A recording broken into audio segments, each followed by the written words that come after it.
Okay. Good grief. Why is it so loud? My goodness. Okay. I don't know why it just blasted me out of nowhere. You've been deep in thought for a while now. You still haven't picked out the dream you want for tonight? No, Caleb. I was rushing to get here because I decided to hang out and chat with my friends till the very last second. Which was worth it, but... Goodness. And you won't even be mentioned or talked about today. But I did spend a ton of time with you in the house, so you can't complain, okay, darling? Alrighty. You've been holding still for 2 minutes. No. Okay. We going to 2 hour yesterday and 4 chapters. Good grief. Yes, I'm fine. Let me read it. I completed it. Don't tell me what to do. Okay. So this is Transplanted World. Mission.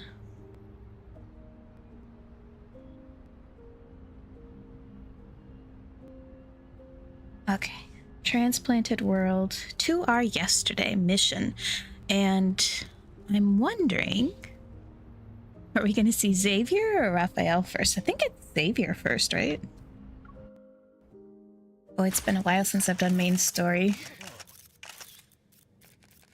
At this long-awaited press conference, Val's Sanatorium announced they would temporarily stop accepting new patients.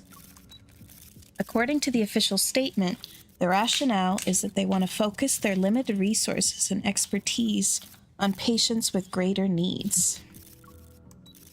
Appearing as the spokesperson, Director Wicker takes no questions from the media and bows before leaving the conference room.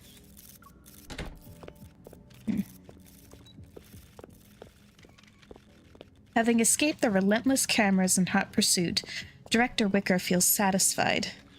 His mission is complete, and all that remains is filing his final report. Goodness. Not feeling comfortable here, but oh well. Just as he relaxes, a curtain flickers in his periphery. A hard object is pressed against the back of his head. I ask and you answer. So long as you don't lie, I can guarantee your head will stay intact. What? Turn this up a bit.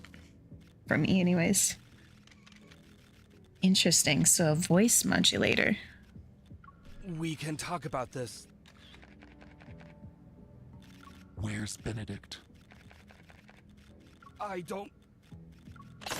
The lie that was said instinctively has barely left his lips as the sound of a laser weapon being charged resounds. Director Wicker bites the tip of his tongue. He uses the sharp pain to regain his ability to think and weigh his options. I'm not sure, but he might be on an unnamed floating island. Man, Director Wicker's hair is very attractive. I like the way how his hair looks. The location? Whose modulated voice is this, huh? Whose is that? It's a moving island. No one knows its exact coordinates. A person like me knowing this much information is already an exception to the rules. Please understand. One last question. Yes. Is Stanley still alive? Director Wicker feels as if lightning has struck the back of his head. His entire body, even his heart, feels slightly numb. Seemingly unsure of how to answer, he mumbles incoherently as if the question itself filled him with tremendous fear. A series of muffled gunshots reverberates behind him. Director Wicker's legs give out as he falls. He clutches his head. Horrified, he stares at the reflections on the wall. The assailant who attacked him is forced to leave through the window. Their face isn't revealed, not even once. footsteps approach. Trembling, Director Wicker turns and cries out in shock. Benedict! Director Wicker, you handled the press conference well. You lived up to my expectations.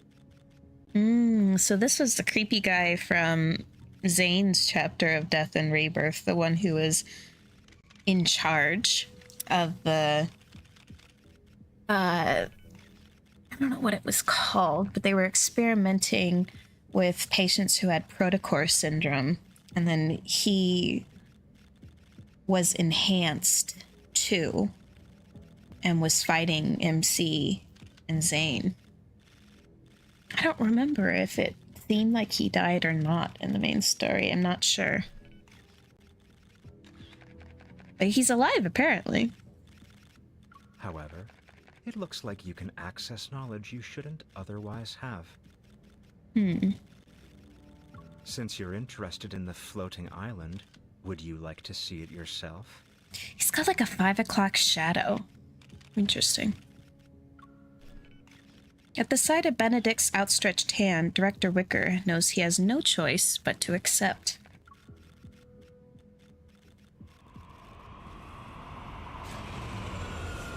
The private aircraft takes off under the cover of night. It encounters a floating island that suddenly appears like a mirage. The aircraft lands and Benedict carries the unconscious Director Wicker into the island's only dense forest. He places the modified Director Wicker, modified, on a metal surface somewhere in the woods. Almost like a sacrifice, the body sinks into the ground.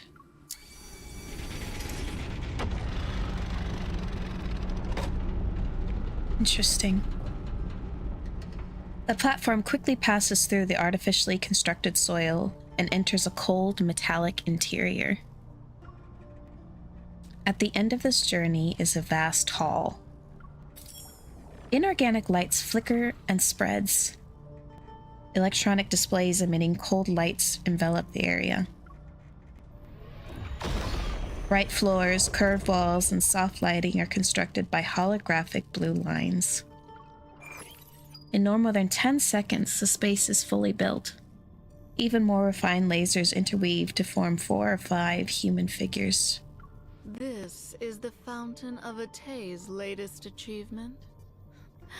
It doesn't look impressive. Ooh, she's beautiful. Wow. I know she's probably evil, but she's beautiful, man. A figure walks around Director Wicker, loses interest halfway, and turns to ask another hologram. Long time no see, Professor Lucius. You took so many things from my Gaia biotech, and this is all you can accomplish? Professor Lucius is here. Hate him. The Fountain of Atay's core has nothing to do with your precious research center. Souls can't be shaped, and external devices are useless. You're here. There's the guy that Raphael was talking to. If he's I6, I'm safe. Safe. A new figure in the holographic space causes Lucius and the others to fall silent. They turn in unison to show their respect. They appear polite and trusting, even though he's an old man on a hospital bed. Don't pay too much attention to this test subject. It's just today's extra. Or rather, a medium. So when the guy was asked, is Stanley still alive, they were talking about this guy, which is the guy that was talking to Viper and Caleb and that other girl and the professor at the end of Caleb's story. So his name is Stanley. Interesting. But it's an old man, but the silhouette that they gave him, it doesn't look old. It could be sickly, but not old. Yeah, an old man. But I mean, they could say like 40s is old, you know? Be like, oh, he's an old man, he's 40.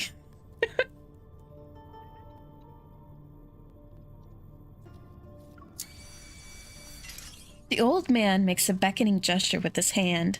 The floating platform carrying Director Wicker slowly drifts towards him. Have the new wavelengths from the deep space signal been successfully decoded? The silence is abrupt, and the holograms remain motionless. It's clear they're very well versed in concealing their emotions. Finally, the old man rises from his deep contemplation. Subtle ripples appear in his otherwise emotionless voice. The recent disturbances in the deep space tunnel remind me of that starless night from over a decade ago. The night when the signal from deep space arrived on Earth. 2034. In that era when aerospace technology was advancing, humanity's ambition for deep space exploration expanded faster than the Big Bang. Institutions competed to decode it. They all wanted to be first. The literary world dramatized it. Ignorant masses worshipped it. And they even created the Deep Space Academy. But only our decrypted information is closest to the truth. Earth is about to experience a grand eradication. He slowly exhales and forcibly suppresses his elevated tone and emotions. Then the monsters appeared. Geomagnetic disturbances occurred, and mass extinction events were expedited. The warnings in the signal became reality, one at a time. The grand eradication is a large-scale elimination process. This planet wants to abandon us and enter its next phase of existence. For over a decade, I have strongly advocated for the Fountain of Atay. I've dispatched the Farspace fleet to enter the Deep Space Tunnel's depths to avoid being abandoned.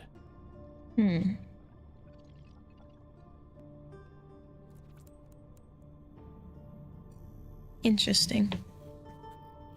This is what is interesting to me, especially in Caleb's story. It really seems like the professor, I think it's Lucius, I think that's his name.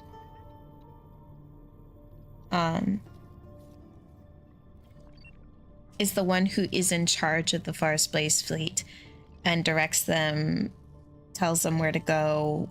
He's the big honcho behind it, and then he's a part of this committee too. And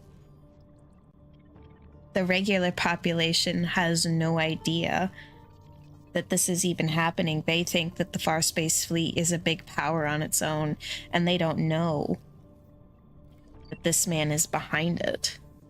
And there's something even bigger outside of it. How scary is that? You think there's this huge superpower company, and then there's almost like this Illuminati council that's behind every big business, military operation. They're all in charge of it. That's scary.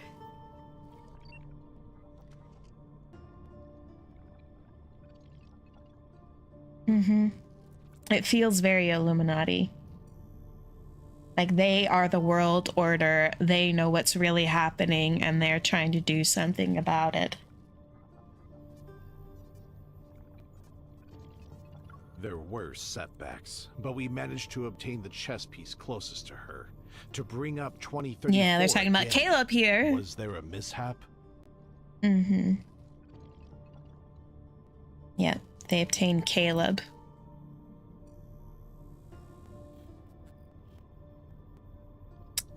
Caleb is playing with fire, let me tell you. To avoid being abandoned, that will only make you a dog begging for fate's mercy. Hmm. Lucius, you're old. The gears in your brain are covered in rust. It only took a few decades for evolvers to evolve from mere humans. This proves that in the future, we can reach a point beyond our wildest imaginations. We can achieve immortality. This makes no sense to me. Why do you want to achieve immortality when immortality is going to do nothing to save the planet that you're on? Sure, you'll have more time to work with the minds that you have now to try and save your planet, but then obviously we know what happens to Philos when that happens, but immortality does nothing. The same people stick around. It's always stagnant. The world order stays stagnant. You have to worry about overpopulation and such. What is this going to do for everybody? It doesn't stop the world from ending. It doesn't stop the wanderers from spawning. What does this do except feed everyone's ego of I am immortal and I have power? Why aren't they trying to figure out how they can save the world or stop this from happening? They're not doing that. All they're thinking about is, how can I use this horrible apocalyptic situation and the resources from it to make myself better and gain power and immortality from it? You're still gonna die in the end. What's the point of being immortal if the whole planet is just gonna go poof?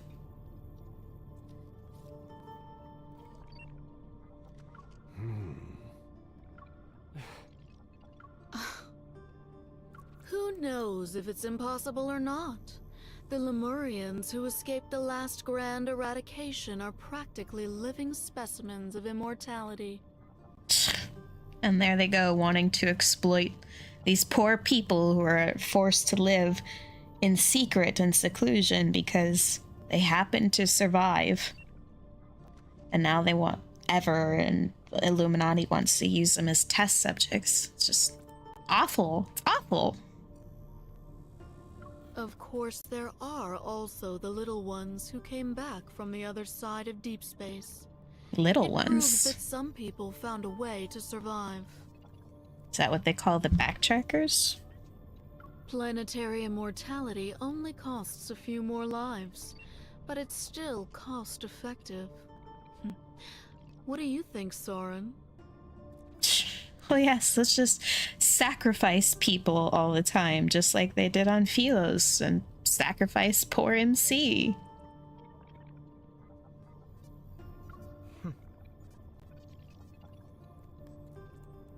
Soren. Aside from the decrypted deep space signal, there's no concrete evidence that suggests Earth will face an apocalypse.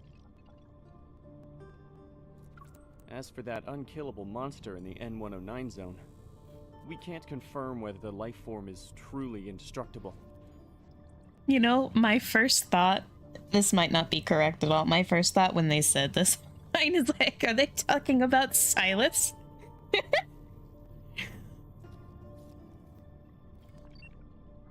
So how do we determine whether our persistence in pursuing immortality is a noble endeavor or absurd paranoia? Mm-hmm. The deep space signal isn't an oracle or a prophecy. It's mercy from the universe's governing laws that wish to give humanity a reprieve. You have no way of knowing that. You have no way of knowing that. What we're able to decode are predetermined facts already set in stone. That evidence you want, it's already part of this world. Mm-hmm. He raises his hand. Violently fluctuating metaflux envelops the man bound on the platform. Interesting. The transformation is completed instantly. A wander replaces the human shell, only to be killed moments later by hidden weapons. Huh. So can he control that? Is that his evil? Interesting. as crisp metallic chime accompanies the fresh protocroller as it falls onto the platform. Protocores are one of the most powerful pieces of evidence. After the Chrono Rift catastrophe, I discovered the connection between protocore energy and her. I knew what kind of mission the universe gave me. Using protocores to accelerate human civilization's development and allowing humanity to achieve an immortality that aligns with this process. Only then can we survive the grand eradication with little to no losses.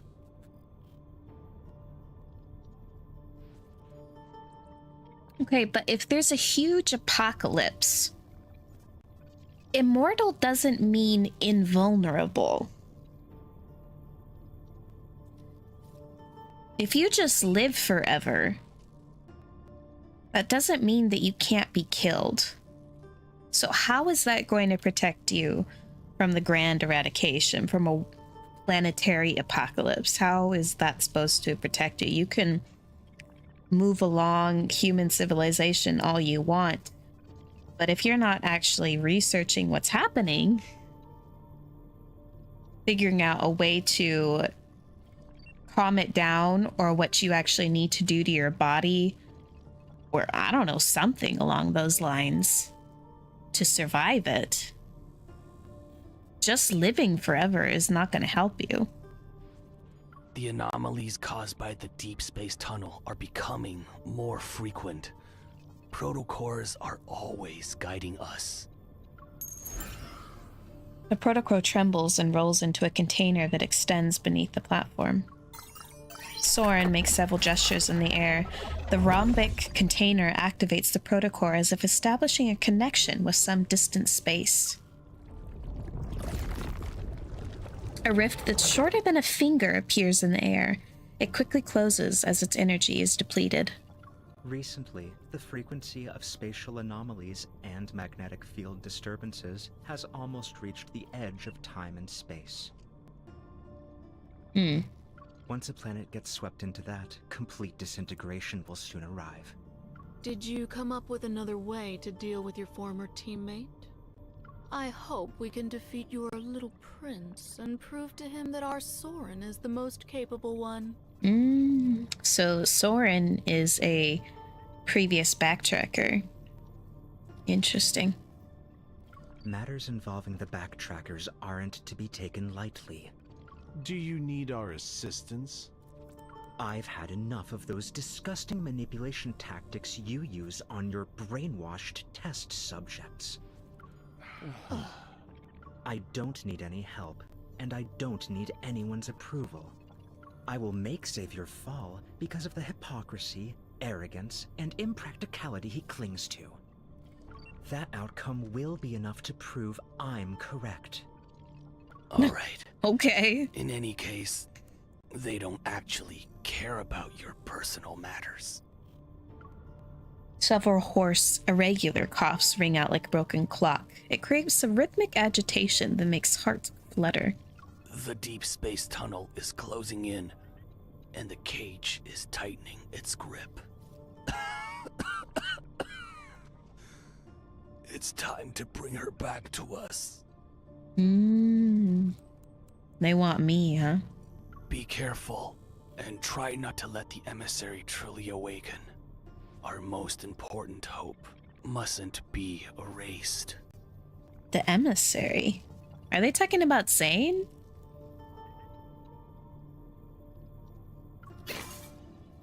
Soren's image flickers and disappears, and the meeting ends.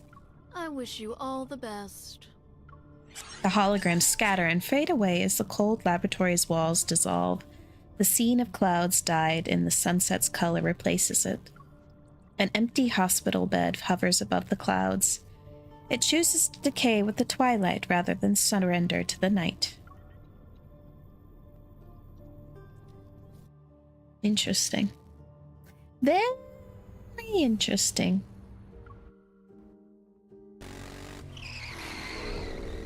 Tires scrape the ground and whip up the wind. A brand new 470 HM carries me across the Mouvere Bridge that's located above the city. The magnetic field at the incident site shows coupled fluctuations, but the wanderers who correspond to them are nowhere to be found. It might be a new type. Be careful. Copy that. I'm 5 kilometers away from my destination. I'm ready to do some dynamic data collection. Lincoln City's phasing through things, dimensional ruptures, space-time rifts. Our missions have been weird lately. No kidding. Everyone was spooked by that snowfall that happened outside of winter. They're jumpy now. Ah, yes, that happened in Death and Rebirth. I remember that. When the world is too peaceful, people tend to find their own sources of entertainment. There are 500 missions every day. You might be entertained, but I'm not. Okay, don't be glum. I'll buy you soda to sweeten your day when we get back. After my call with the data analysis team ends, I look at the sky near the mission site. The clouds stretching out for kilometers appear as if they've been sliced by a giant blade. The cut looks too clean. Is Lincoln Online glitching again? Looks beautiful, though. As the snow that fell outside of winter melts, the recent Alterum incident is slowly forgotten by the public.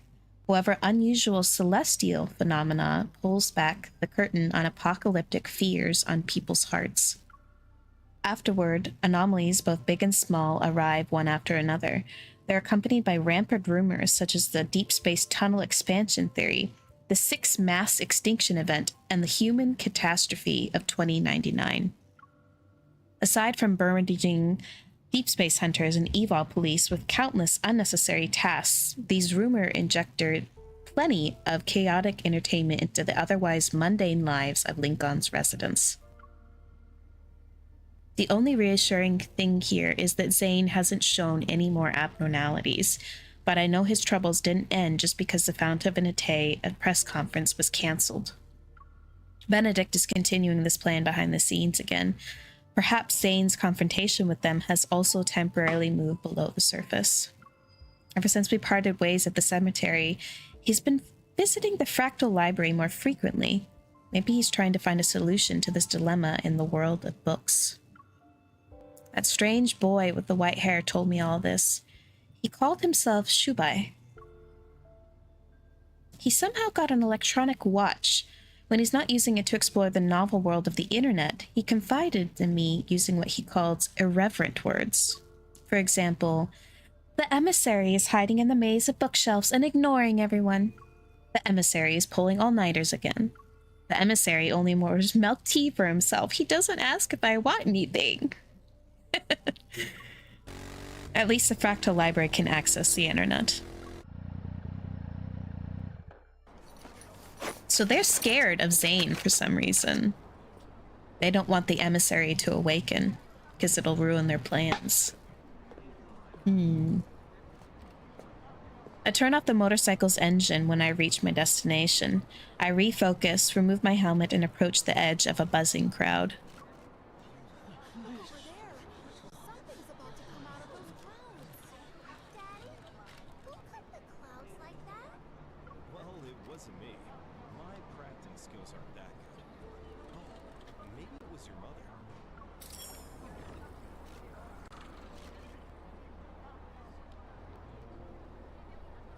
On-site dynamic data collection will take 30 seconds.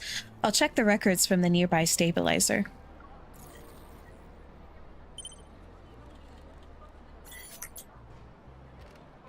Records refreshed.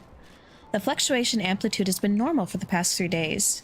Whenever those coupled fluctuations appear, they coincide with protocore transport vehicles passing through. This falls under normal interference. Dynamic data retrieval complete. Hold on. The results from advanced tech labs are back. There is a 0.51% chance of a wanderer appearing. Great. That's one more false alarm to our list. A lot of rare phenomena are just astronomical occurrences. We're probably paranoid. That's a good thing. A false alarm is better than the actual thing. Since data has been verified, I'll close the case.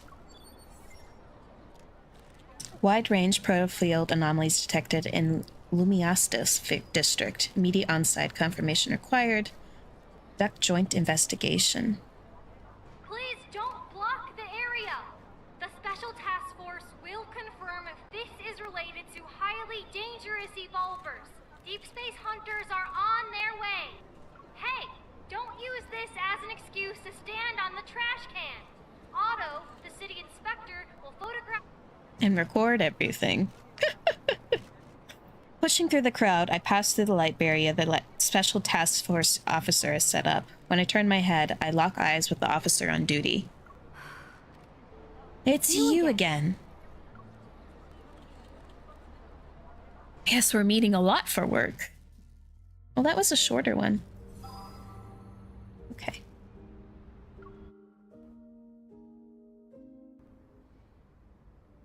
This is the 5th time we've been assigned to the same mission, right? What a coincidence.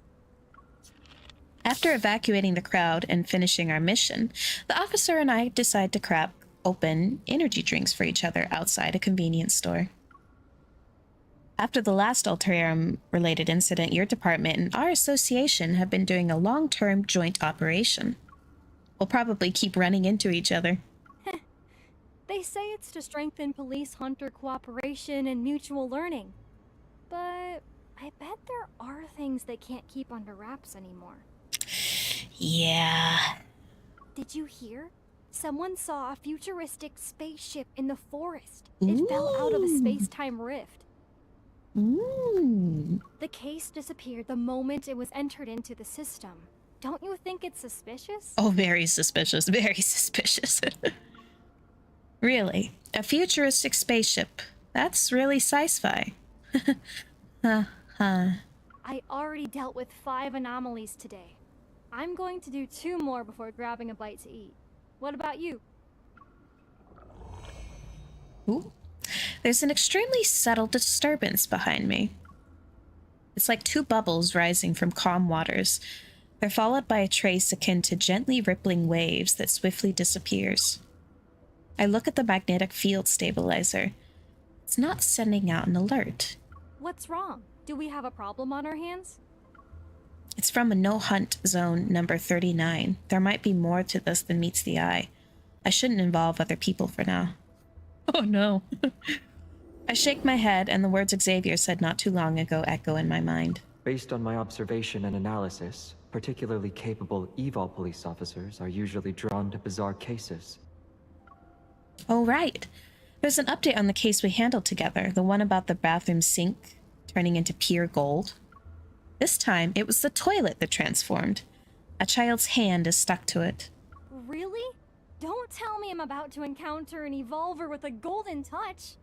Oh no, King Midas.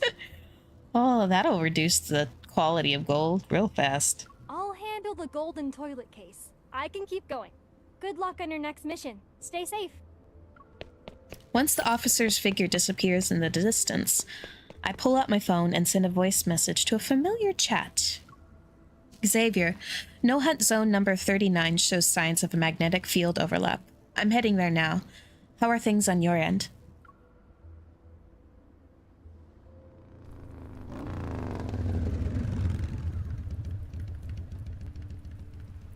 No hunt zone number 39 was once part of the Lumenteus district. It's where a large expanse of high-rise buildings was built along the waterfront to get a view of the river. Is it Lumiastis? I think it's Lumiastis. Lumiastis? Estas. Lumiastas. Lumiastas. Lumiastas. That's a lot of vowels in there. But when the Chronorift catastrophe struck, the natural beauty and value that the humans had assigned to it became meaningless. It's said that no hunt zone number 39 wasn't supposed to be irrecoverable, but at some point, wanderers began emerging endlessly from the building's overlapping shadows. It's as if a crack leading to some monster lair had opened up. The energy levels in the area significantly dropped later on and remained stable, and its danger levels are far below the average for no-hunt zones. However, no one believes no-hunt zone number 39 can be reclaimed. outside the perimeter. I've just poked my motorcycle when Xavier starts a video call with me. Oh no. Are you alone? And are you sure it's a magnetic field overlap? I'm sorry, Xavier. I'm sorry. I'm sorry. Your nickname makes me laugh, and I keep forgetting it's gonna show up when I do this stuff. I'm sorry. It is. Those coupled fluctuations, like two bubbles bursting one after another on the water's surface, are obvious. This isn't a false alarm from the association. I'll wrap things up here and find you. Give me 2 minutes. 2.5 at most. If you see anyone who looks like a backtracker, I'll quietly follow them. You told me this multiple times already. You've already turned into a worrywart with all this nagging, Xavier. oh, I see someone who thinks I'm always nagging doesn't want the results about the biometric key. You and Jeremiah finally figured it out? Tell me. It's the same as the preliminary examination. We can't unlock it.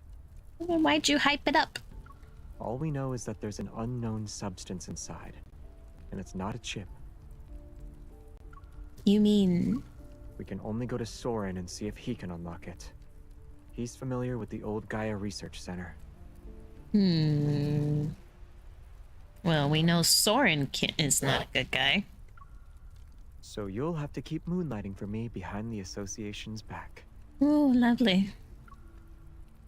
The win-win collaboration, but you make it sound like I'm getting a bad deal. Unable to stop myself from grumbling internally, I poke his smiling face on the screen. Who would have expected things to turn out this way 2 weeks ago? Flashback. 2 weeks ago.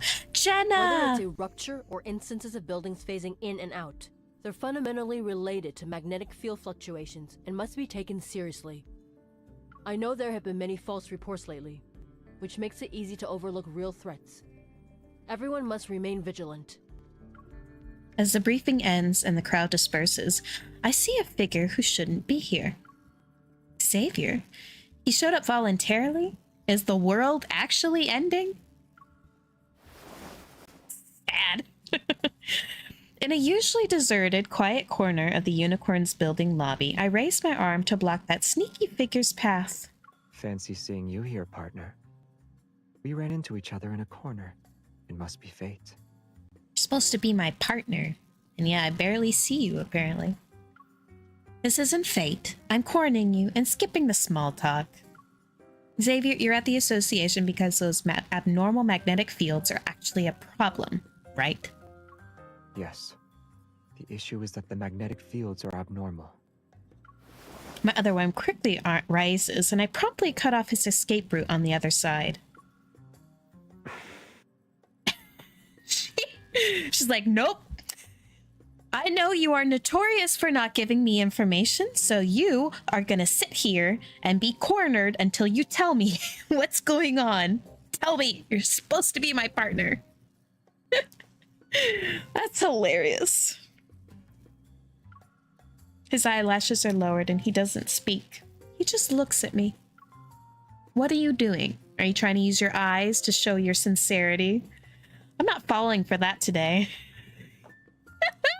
You tell him, MC said, I'm not putting up with this crap anymore. You better tell me what's going on. You're not leaving this corner. Then should I try a different approach? As he speaks, he furrows his brow, his eyes showing reproach. His expression displays disapproval. I should be the one disapproving. I'm not falling for this one either. Oh. That was cute. Wait. That was cute. Oh. Oh. Well, I guess I failed. I don't have another trick up my sleeve. You could teleport, I guess. How dare he? Fine. If you won't tell me, then I'll go ask our good friend, Jeremiah. I'm trying to find someone. I turn and look at Xavier. Soren. Based on what we know about him, he's most likely hiding in areas with magnetic field anomalies. And most of these anomalies may be linked to the flux nexus. Interesting. Aside from hiding in magnetic fields, are there any other clues that could help us locate Soren as quickly as possible? Recently, some backtrackers I've lost contact with have returned to Lincoln secretly. They left the backtrackers to follow Soren. I also visited Isaiah today. Back then, he left the backtrackers with them and they all joined Ever. Soren's whereabouts? I'm afraid only Isaiah would know. I've heard the name Isaiah before. I saw him at a psychiatric hospital too. At that time, I was doing a Wander defense seminar and I happened to run into Xavier, Jeremiah, and the person they hid behind them. He was a strange young man who appeared to be mentally ill, yet he stared at me with a sharp gaze and said he knew me. According to Xavier, Isaiah had already escaped with a lot of Ever's classified information. He was on the run for a while. When they saw him again, he had already become dazed and confused. He also lost part of his memory. I haven't seen Isaiah in a long time. Jeremiah must have moved him somewhere else. How has he been lately? Did he remember the grievances and entanglements between you? Does he still remember Soren? He's missing. Ah, great. What? Did Soren kidnap him? I don't think so. I went to the cottage where Jeremiah had him staying. All his clothes were still there. The only thing missing was the Order of Lightseeker's uniform. Oh, great.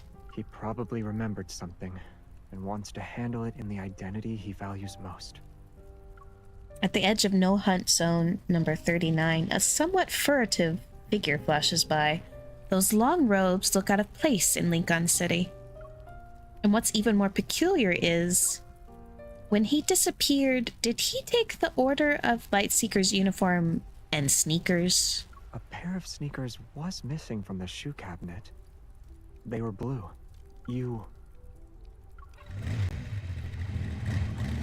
Yep, he's here.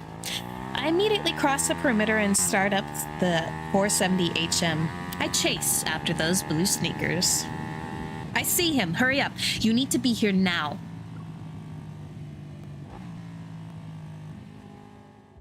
Well. Another royal. Interesting. Interesting.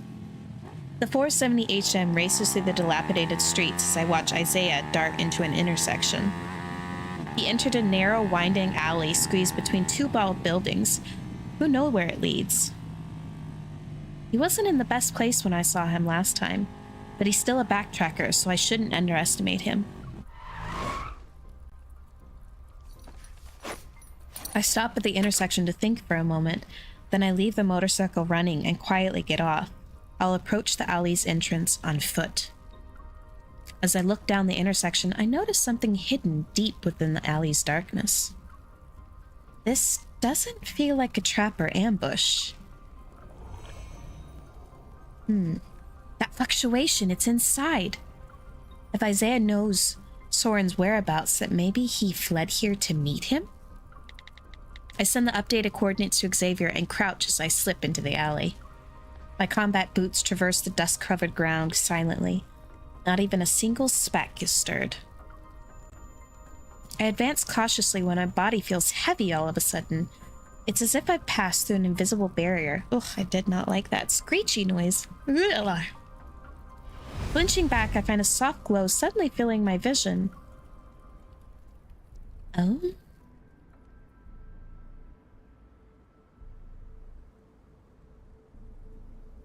What's going on? The narrow alley is replaced by a spacious stone street that leads to a plaza. At its center is a massive sculpture. I step back and turn around, but I don't return to familiar surroundings. The sensation beneath my feet is so real that it's undeniable. I experienced this before in other magnetic field overlaps I've dealt with. In a park, a vintage stable appears out of nowhere. Stairs leading to a rooftop turn into a mural, a well materializing next to a platform. but none of those anomalies were as vivid as this. It really feels like I traveled into another world. How long are you going to stand there like that? That somewhat haughty voice belongs to Isaiah, who looks even more arrogant than he sounds. The well-fitted knight uniform makes him look much sharper, and if you ignore his blue sneakers, he'd probably be intimidating. Unfortunately, they're hard to ignore. You're being very rude right now. What's with that look on your face? If my night boots hadn't been damaged in the previous battle, I wouldn't need to dress in such a ridiculous manner. You didn't have anything black, honey? Or white? Jeremiah, the despicable scoundrel. He only gave me everyday shoes. Wow, he definitely has grievances. Seeing that I'm not reacting to his complaints, Isaiah probably feels like he's talking to himself. Gritting his teeth, his expression shifts. He raises his chin to address me with renewed dignity. I saw you outside the no-hunt zone. I knew you'd respond to our royal homeland summons and come here. This is your destiny. Mm-hmm. And an opportunity that fate has granted me. Good grief. He's so arrogant when he talks. A faint luminescence coalesces in his hand and transforms into a short sword. He points it at me. Isaiah, 5th Squadron Leader of the Order of Lightseekers, Senior Counselor of the Royal Council, and member of the royal family's last generation. You know, it doesn't sound as impressive when all that is left behind. Formally challenges you to an honorable duel.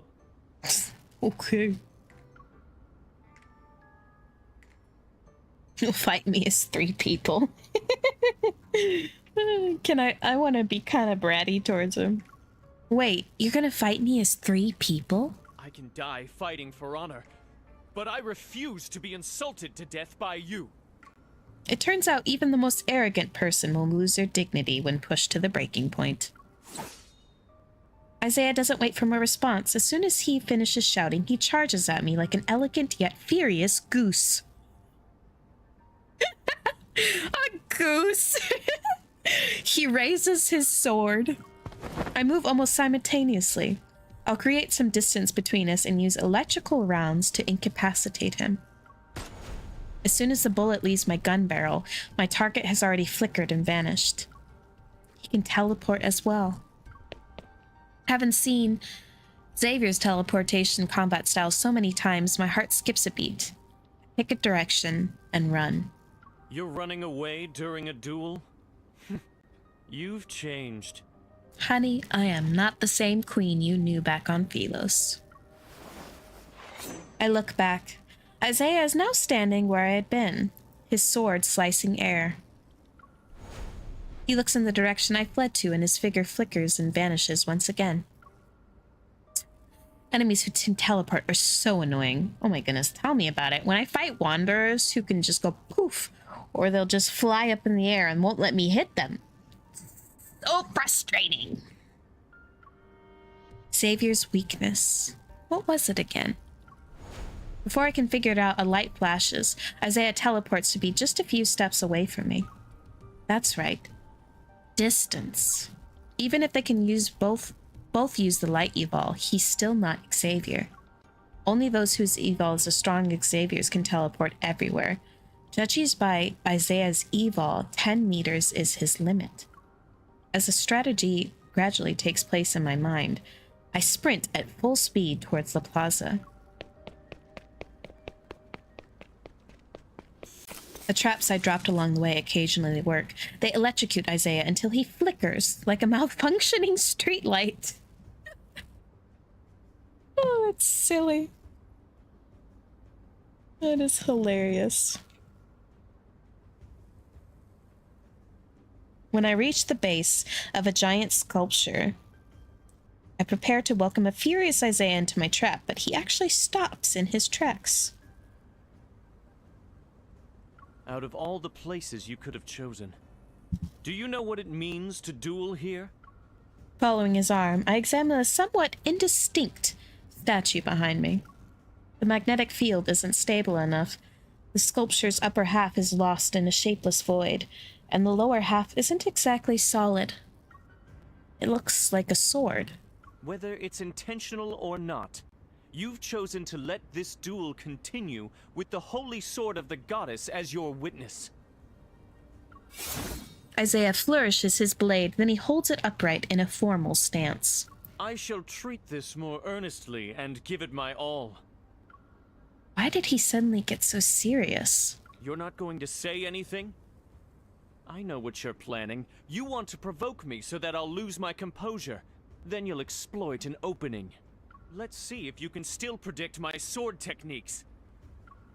Meeting his calm gaze, I have a bad feeling about this. Blade strikes, each faster than the last, move closer, step by step. When my heel hits the hard base of the sculpture, I realize I have nowhere to run. Clang. Ooh, Savior! Xavier! Before the light fades, Isaiah is already calling out the name of the person before him through gritted teeth. Hi! Thanks for hopping in at just the right time. Duel in Lincoln.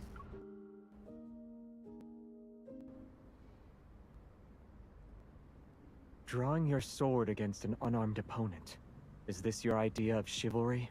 What do you mean? She has a gun! I mean, he's right. Xavier looks at me and the gun in my hand. His expression remains the same. It's wrong if one party in a duel doesn't wield a sword. For the sake of your knight uniform, I acknowledge your sincerity for this duel. A familiar light blade in his hand gathers light as he gently pushes me back with his sword arm. The blade cuts the air as it's pointed directly at his opponent. She doesn't have a sword, but I do. Do you think I'm stupid? I didn't win against you last time, so I won't... Similar to how Isaiah didn't give me the option to refuse, Xavier doesn't wait. In a flash of light, two blades, one long, one short, clash.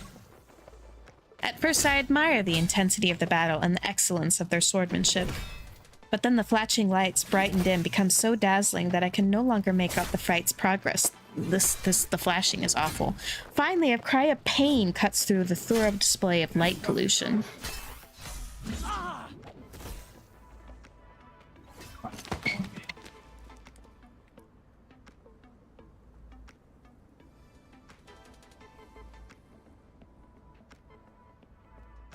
Whether bright or dim, all the lights have now fallen silent. Isaiah rolls across the smooth stone pavement until he comes to a stop in front of me. All the honor you wagered now belongs to her. On what grounds? On the grounds that you lost. Fine. It's pointless for me to take it anyway. Xavier can't help but chuckle, and judging by how Isaiah is glaring at us, it seems as like he'd nothing more than to leap up and stab his sword through both of us. I crouch in front of him and pick a badge that fell off his uniform. Since you lost, I should be able to ask a few questions. You escaped and came all the way here. Why? This isn't the place to do an interrogation. The magnetic field isn't stable. Let's take him back and question him properly. I look at Xavier and he gently shakes his head. Soren isn't here. All right. Seeing a band of light as thick as hemp rope appear in Xavier's palm, Isaiah rubs his waist as he gets up. Hatred tinges the words that leave his mouth. Don't you dare tie me up. I am the 5th Squadron leader of the Order of Lightseekers, senior counselor of the Royal Council. Good Will you grief. promise you won't try to run off again? The holy sword of the goddess shall be my witness. This is the first time Xavier looks directly at the statue known as the Holy Sword of the Goddess since he arrived here. He looks as calm as still water, and he says nothing else. Capturing me is pointless, Xavier. You don't know how to leave this place. But it sounds like you do. I won't say anything. You're one of us now. What you know, we know. How am I one of you? Even a defeated enemy is still human. As he speaks, ribbons of light flow like water and form secure knots around Isaiah's wrists. You! Stop being evasive. Just tell us how to get out. You don't want to be tied up forever, right?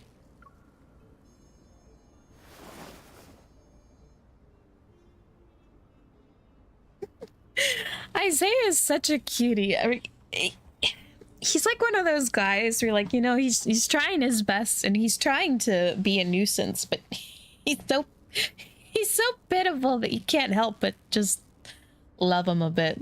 I agree. He's a silly goose. And it even calls him a goose earlier, which is hilarious. Xavier walks over to stand beside me and crosses his arms. With a calm confidence, we look at Isaiah. Isaiah maintains a composed expression while gritting his teeth.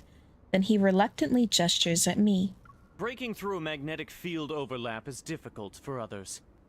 But it'll be simple since you're here. Find the flux nexus that is gathering energy and destroy it. Then the energy will disperse. The field shall collapse soon after. Oh, see, thank you. That wasn't too hard now, was it? I crouch and place my palm on the ground. I'm about to resonate with the surrounding environment, but Xavier pulls me back. Don't act rashly. If it just involves destroying the flux nexus, then I can do it too. Of course. One massive evol burst can make any magnetic field explode. Assuming you don't have that thing on your neck.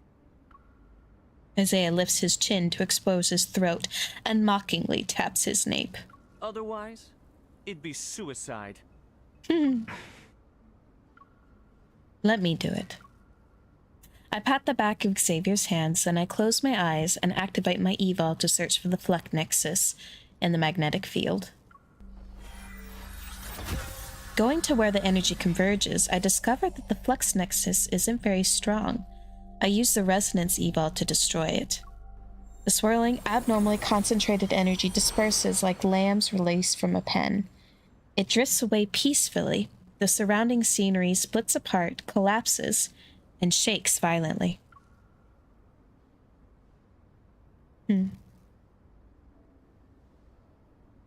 Taking one last look at the blurry visage of the holy sword of the goddess, I suppress the strange feeling welling up in my heart and grasp Xavier's outstretched hand.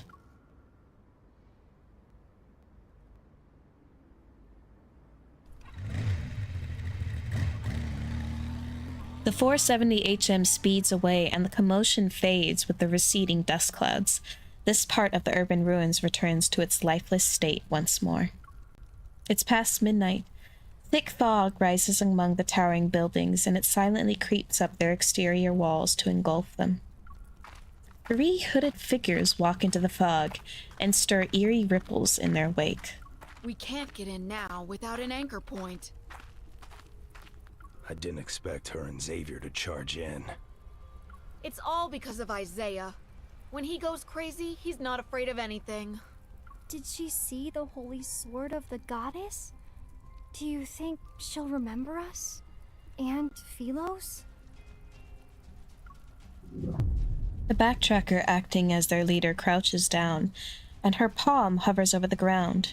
The chaotic traces are washed away as if they were cleansed by water. The cracked road beneath seems corrupted, like code that's glitched out, a small section transformed into a weathered heavy slab made of pure white stone. So it's like Philos is trying to come through. Soren didn't lie to us. It's real this time. He actually did it. It's like Philos is a parasite that's trying to take over Earth and cover it.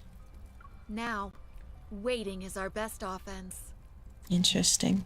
But Soren specifically asked us to work with Ever's cleaners to intercept and eliminate Xavier and the others.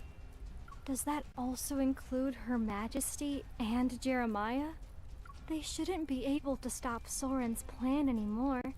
Is this really necessary? The backtracker falls silent, She presses her hand against the stone slab to slowly, reluctantly caress it. Soren isn't a qualified leader. It's up to you if you want to follow his orders. Oh man, even they don't like him very much. Regardless of whether his heart is consumed by hatred or blinded by madness, what he's doing hasn't betrayed the Backtracker's original goal. Until the outcome is decided, I will never give up. This is my responsibility as a Backtracker. It also involves my honor as a person. An unknown path ahead and giving it our all. If we're still hesitating at this point, we'd be too weak. I like his voice actor. That's a nice voice actor.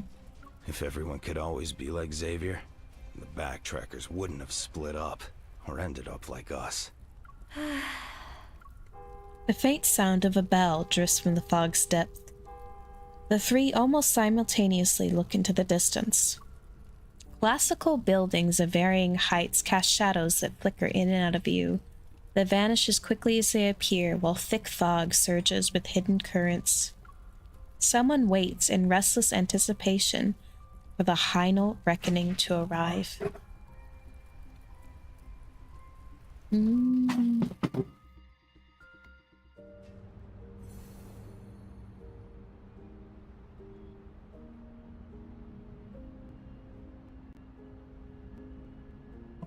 Okay.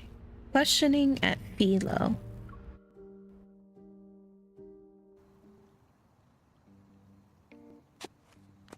After leaving No Hunt Zone number 39, we escort Isaiah back to the flowers shop. His hands are bound by bands of light. You promised you wouldn't tie me up, but you went back on your word. I'll dismember you, turn you into custard to spread on bread, and eat you! Okay, Isaiah. A little much, don't you think? You don't like custard. They said they wouldn't tie you up. But did I say that? I'm pretty sure I didn't. I love Jeremiah. Now in Jeremiah's territory, he grabs Isaiah in one fluid motion and throws him into the chair.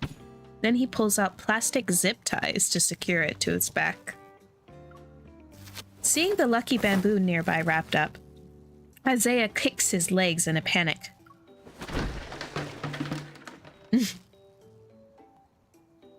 A bucket of herbaceous peonies, grade A, with a black label, falls over.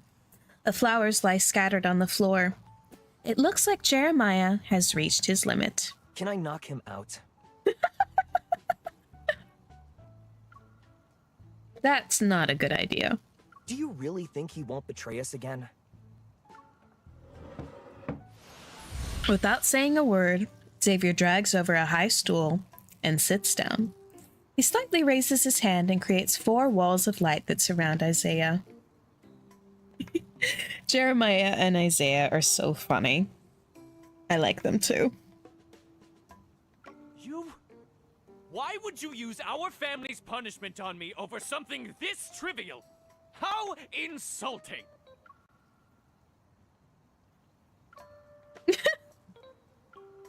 Huh?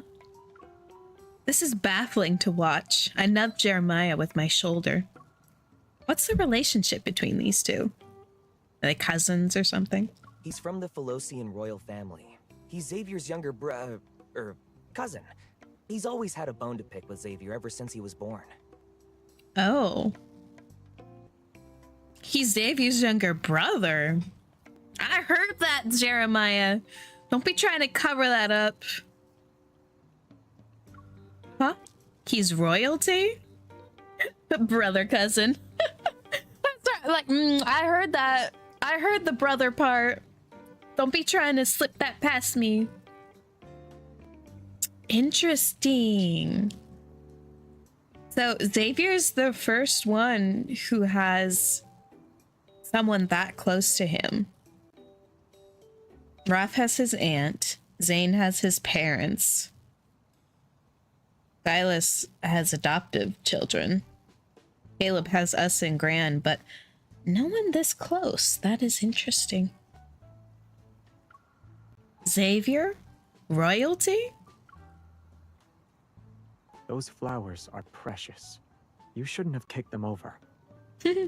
I'll let you go after you answer a few questions. I know, it's his baby brother. It's so cute. Even though he's being kind of a brat right now. Isaiah silently glares at us. He settled for a non-violent, non-cooperative state. The standoff lasts for a second. Then Xavier and I look at each other. The corner of his mouth twitches to signal for me to go, but I quirk an eyebrow to signal for him to go.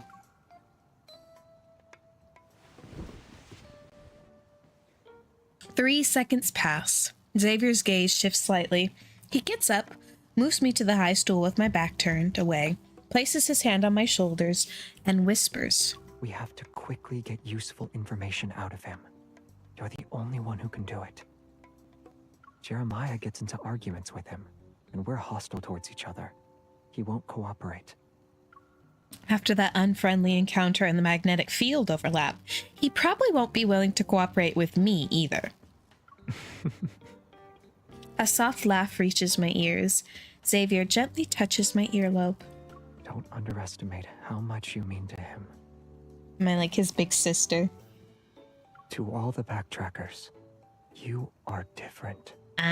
Because I was the queen. Fine. The worst that could happen is we waste more time. At least we have some to spare. Xavier turns to me and the stool to face Isaiah. I clear my throat before addressing him. Why did you run away? Why did you appear near No Hunt Zone number 39? I sensed a magnetic field anomaly. We've been investigating anomalous incidents recently. Investigating? So you're not sure what's inside that magnetic field either? Yeah, his queen. But with how close she was to Xavier, I could see little big sister thing. But yeah, his queen. Aren't you afraid I might mislead you? My approach is no match for Isaiah. He's controlling the flow of the conversation. How did you find the overlap? You escaped to go to No Hunt Zone number 39 because of the overlap? How did you find it? A special equipment? Or did someone give you information? It's not hard to guess. That place must be related to the backtrackers. But Xavier and Jeremiah could only conduct systematic searches for abnormal magnetic fields. Someone is supporting Isaiah, or was he the one who planted the flux nexus in that magnetic field? This relentless questioning is putting a considerable amount of pressure on him. I feel more confident. When Isaiah escaped, for the next question, I turned to a Jeremiah. He decided to escape today. Is today special? I gave him a monthly subscription for Lincoln Monthly. I didn't let him have any other way to contact the outside world. Today should be the day he receives the magazine. Lincoln's anomalous incidents. In other words, you only learned about the anomalous incidents in Lincoln City today. We can assume that you were aware of the magnetic field overlap in No Hunt Zone number 39. Based on the reports in the newspaper, you knew that certain things had already begun. You've made your assumptions. Why are you still questioning me? Because Xavier won't tell me anything. And you're my only source of information. Isaiah looks at me listlessly, his stubborn defiance gradually fading away. No Hunt Zone number 39 was one of the locations Soren selected. It was the closest, so I just decided to confirm it. I never thought. Everyone underestimated Soren. Not me. I always knew he wasn't someone you could mess with. I didn't doubt him either. Fine, I'm the only one who was blind to the obvious. Are you even listening to me? Xavier and I promptly restrain Jeremiah, and Xavier puts on a serious expression. He signals for Isaiah to continue. During our backtracking, we theorized many potential solutions to Philo's crisis. One was planet transplantation. Yeah. That's what I was thinking. You saw the state of the magnetic field overlap? Don't tell me you didn't realize it was one of the methods for achieving planet transplantation. All the methods we discussed exist only in theory. They're impossible to implement. Uh-huh. Except it's not now. Then how do you explain what we saw inside the magnetic field? If this was just an abnormal magnetic field caused by spatial fractures or displacement, it should have been empty inside. He's not wrong. What about those buildings we saw? Those are clearly the products of a civilization. Yeah, your civilization that you still won't talk to me about. Inside No Hunt Zone number 39 was Philos.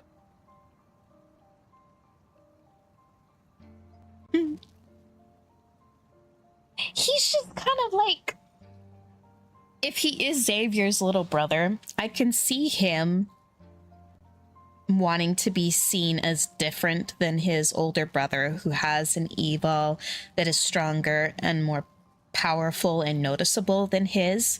And so he wants to prove himself, which is why when everybody else thinks that Xavier's way of doing things with the backtrackers is not the right way, he sees the way to gain other people's accolades and attention by siding with someone who's actually going with what everybody else wants and helping them.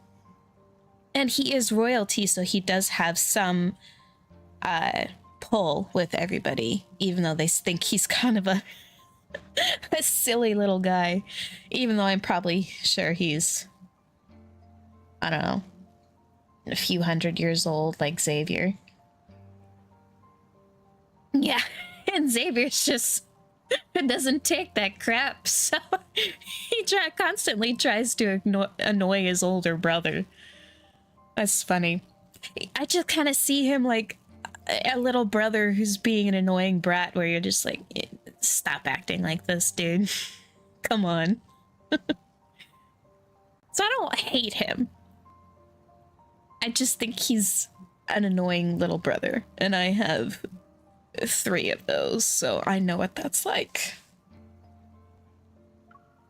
Philos. Even though I had a feeling this might be the case, I'm still shaken by the confirmation.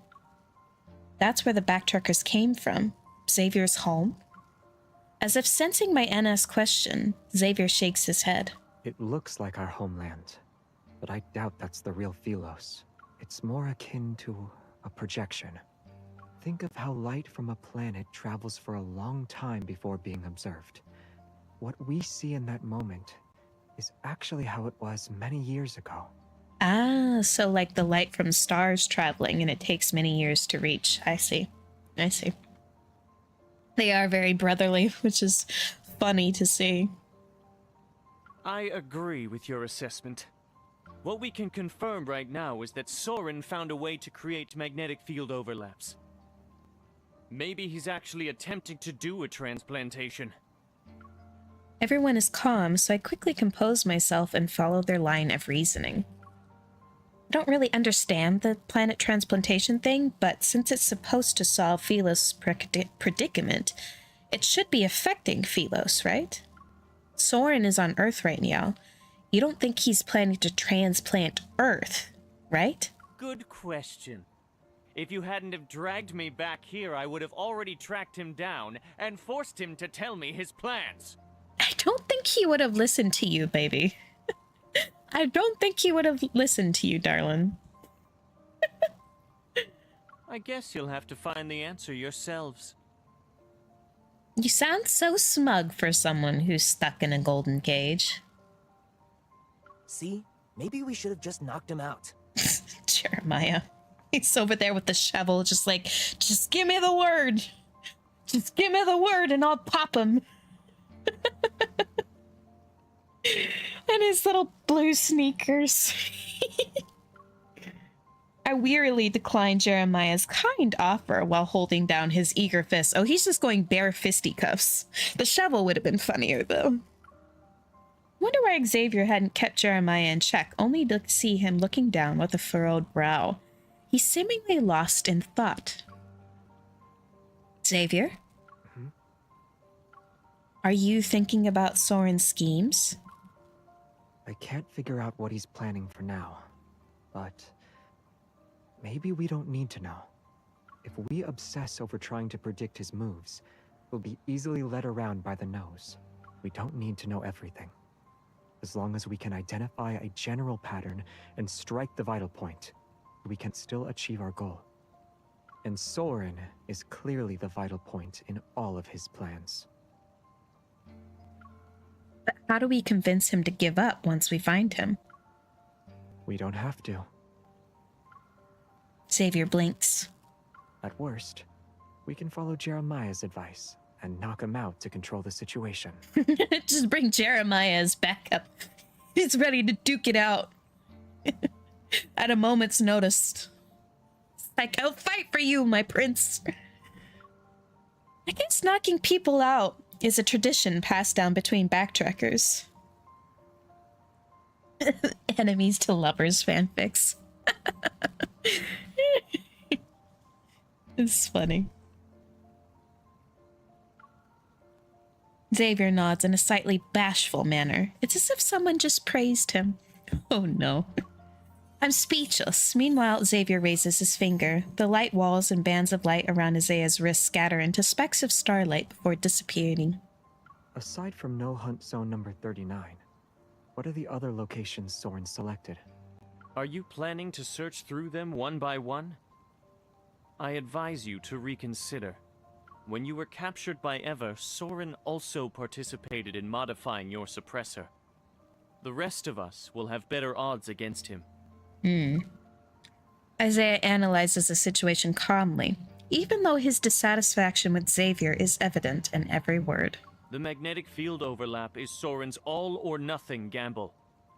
He won't be merciful this time. Considering his access to Ever's resources, do you think he developed something that'll specifically target your suppressor? Most likely. Probably. Soren modified your suppressor? What did he do? Don't worry. I won't let myself be at a disadvantage. Well, sometimes there's nothing you can do, dear. You could remove the suppressor. That's the one thing we'll never do.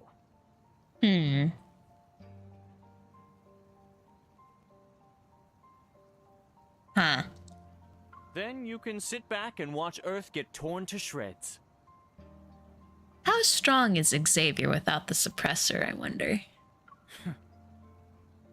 Zaya lets out a cold snort, his expression a mix of a detached indifference and simmering anxiety. That very anxiety stirred a faint unease in me as well. Are the problems Soren caused really that bad? Isaiah tends to be a little dramatic when he speaks. I need to find a chance to ask Xavier about his suppressor privately. Everyone's exhausted. Let's get some rest. Soren is human too. Even when he's up to no good, he still needs to sleep. All right, I'll take care of this guy. We can discuss how to sort out his situation tomorrow. Jeremiah gets up to see us off and uses it as an opportunity to sneakily kick Isaiah. But he dodges. Boys, stop fighting. Xavier and I pretend to not notice. We keep our gazes focused on what's ahead as we leave. Feels like they're acting more like brothers than anything. We turn the corner. Since the flower shop is closed and no one's around, we meet each other's gazes and burst into laughter.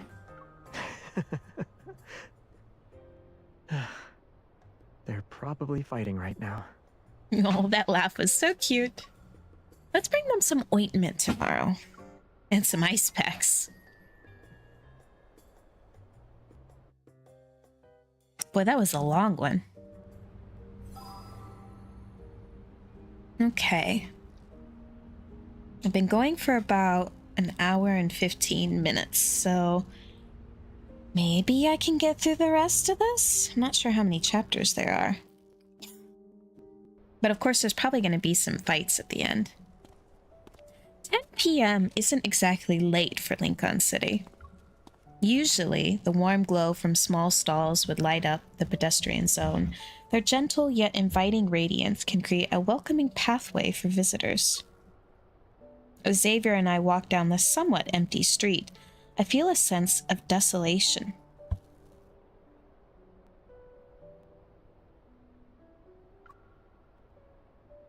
I can't smell any fried rice or grilled sausage. Are you hungry? Oh. Yep, I'm so glad you're here. My main is Caleb. I love Caleb, but Silas is a really close second. And then Zane is my third. I'm so happy you're here, though.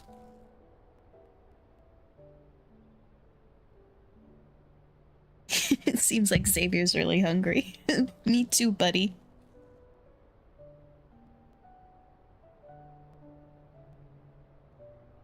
Yes. Yes. Normally I just do Caleb or Silas or Zane content. I'll do the occasional stuff for Xavier and Raphael. But yeah, that's why I have apples. I did not have time to make a special background. This is just the one I normally have. I could put on stars. Make it a bit more cinematic to go with Xavier's theme. Could do that. Here. We'll do stars. There we go. Then it's more Xavier-like, right? Do you have a main? Lots of anomalies are appearing lately. People joke about wanting the apocalypse to hurry up, but deep down, they're worried. Isn't it pretty? I got this one for the Throne of Eros banner, because that one's very Star Wars themed, and this one felt very Star Wars, Star Trek kind of banner. I love it. It also feels very Xavier themed, so I'll keep it up for now. The convenience store should still be open. Do you want to go there? I'm not hungry. Well, then why are you talking about grilled sausage and fried rice? Oh, Raphael and Silas, but you love all 5 of them? Oh no, you're a harem girl? My condolences. Oh my goodness. That is a lot of work. I could not do more. I mainly do Caleb for the sake of my sanity. I will pay to play, but I am a tuna compared to my friends who are all whales. Xavier's got me feeling hungry talking about fried rice, though. I narrow my eyes and grab his shirt by the shoulder. You've been acting strange ever since we finished interrogating Isaiah, and now you're saying you're not hungry? I'm actually not hungry. Well, now I know you're not okay. Unless there's a serious problem, you'd say okay and eat something even if you weren't hungry. Yeah, exactly. What's going on? True. I'm thinking about a problem. Then tell me. What? I'm thinking about... The silence around us makes Xavier pause. As he struggles to respond, all the more obvious. Under my increasingly insistent stare, a finger is pressed against my forehead. It gently pushes me back. Got lucky you got all of them as 200. I'm only focused on Raphael, Silas, and Xavier. Yeah, lads is very expensive if you don't try and focus on 1 or 2 dudes. I mainly focus on Caleb for my sanity, but I really wanted Silas Dragon Myth when it reran, and then I really wanted his new myth, the Silver Wings one, when it came out. So that really dipped into my savings, my DS savings. But I have 315 pulls worth of DS left over after this banner, so it's not too bad. And I'm saving that for Caleb's Myth rerun. because I went to R3 his myth, and I have him at R2 and R1, and he will be mine. He will be mine. You wish you could only focus on one? Who would you focus on if you only had to choose one? It really saves money, let me tell you. Not as much as you would think, but yeah, reruns are super hard because the packs are more limited and they're more expensive. They don't give you as much, so you really have to rely on your DS. I'm thinking about how accurately you pinpointed Isaiah's weaknesses. And that's a problem? You've never met him before, but you knew how to deal with him.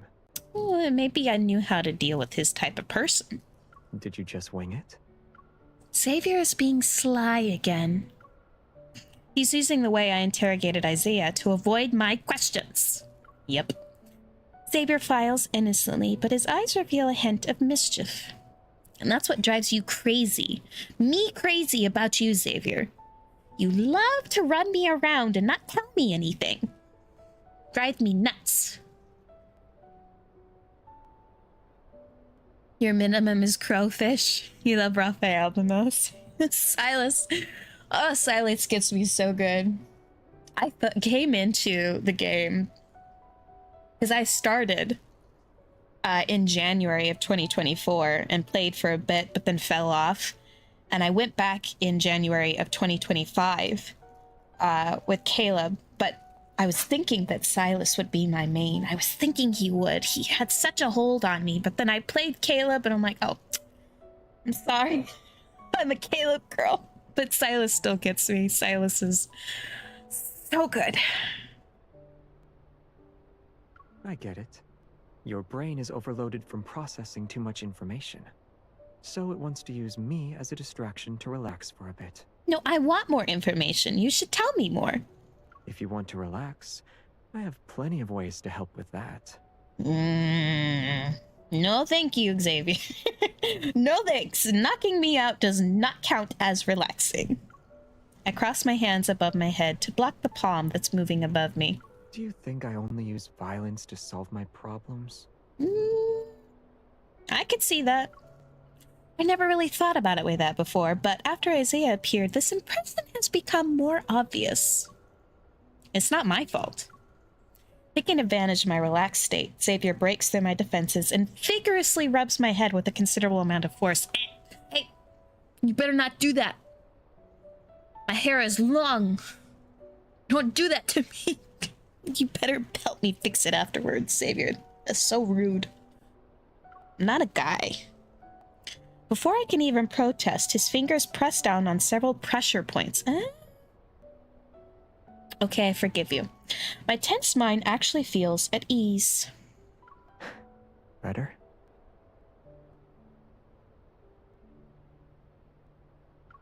Temporarily, but none of these problems have been solved. I also need to keep a close eye on you. These moments of relaxation are just a drop in the bucket. Oh, you started late January? Yeah, I wasn't an early player for long. You started for Zane. He is very pretty. He's your least favorite. Interesting. See, Raphael, I think that he is very attractive. But I only see him as a buddy. He and I would not make a very good romantic couple, but we would make great friends.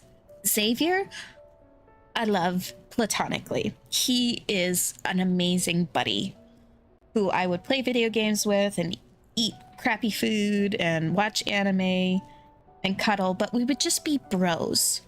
Because I kind of see him as really young, and it's hard for me to connect with that. And Zane is my third.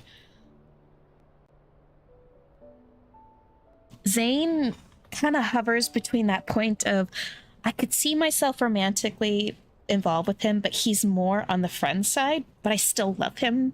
I could still see myself romantically with him. Caleb, absolutely husband all the way. Silas is my side piece. I see a lot of these guys, even if you can't see yourself romantically with them, they would make amazing friends. They're all such cool and interesting people. And they have really cool hobbies.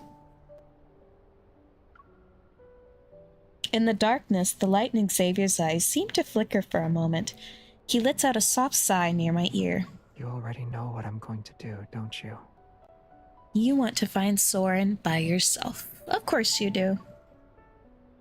You want Isaiah to tell you the remaining locations. Then you'll find Soren yourself. Relatable. You won't accept that.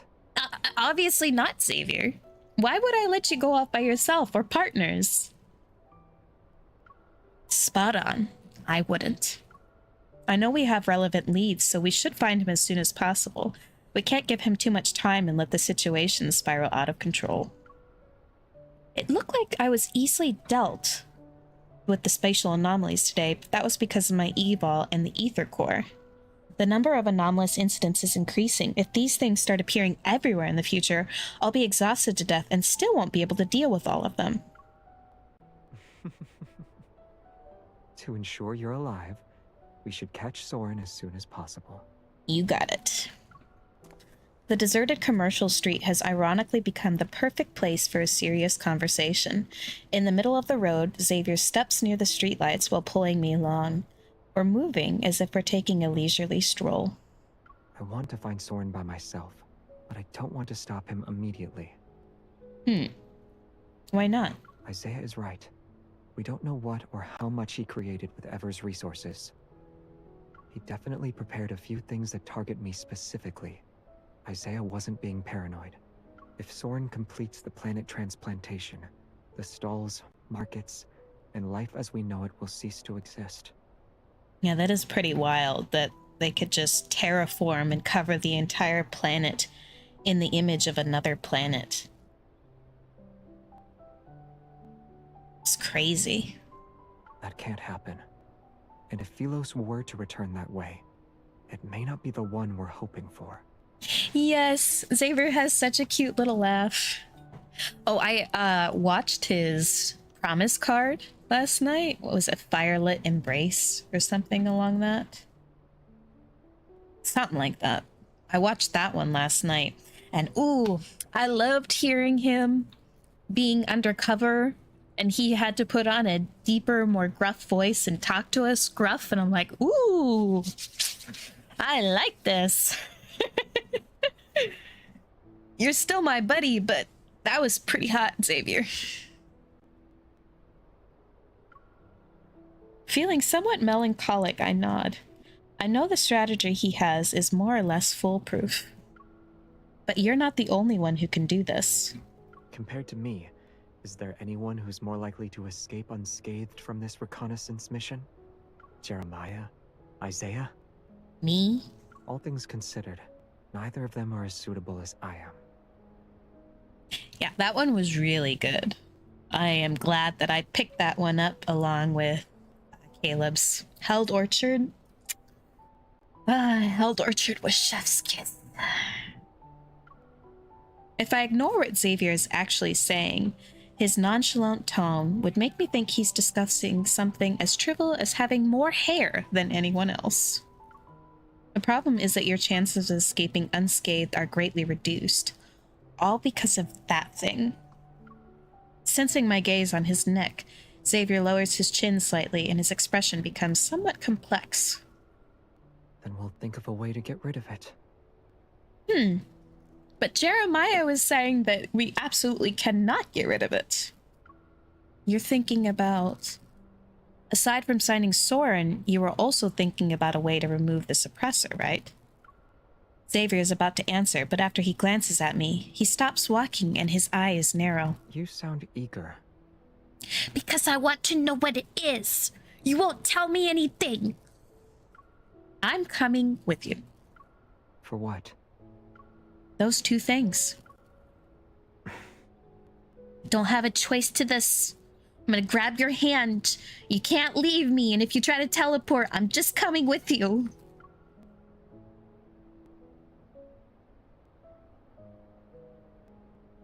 Oh, the free 4 stars, the anniversary ones.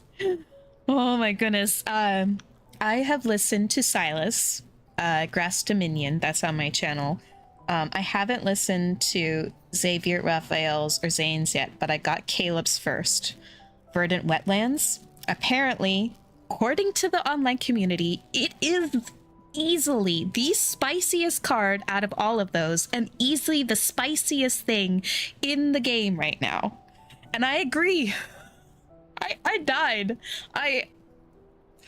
My hands and my legs were visibly shaking. I couldn't breathe by the end of it, and I was hyperventilating. It was that intense. I could not. I could not survive after that. And I listened to it again today.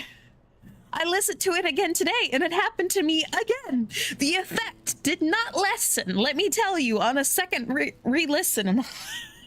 Oh my goodness. Wow. Yes, you are in danger. They're intense. Oh my goodness. Removing the suppressor can't be easy. Something like that is comparable to undergoing major surgery. You need family or friends there to support you. And if we do gather intel afterward, you might be able to launch a surprise attack and subdue Soren. I need to work with you to fight our way out. Compared to Xavier's strategy, mine is a little more idealistic. But I already made up my mind. If he doesn't listen to reason, I'll monitor his every move 24/7 without taking a break. Oh, a little bit of Caleb's MC is coming out there. A little Caleb MC and Stalker's tendencies are coming out a little bit there. Your lad's rap for this year is embarrassing. Who cares? Who cares? They put it in the game. They knew what they were doing. If they didn't want us to have it, they wouldn't give it to us, right?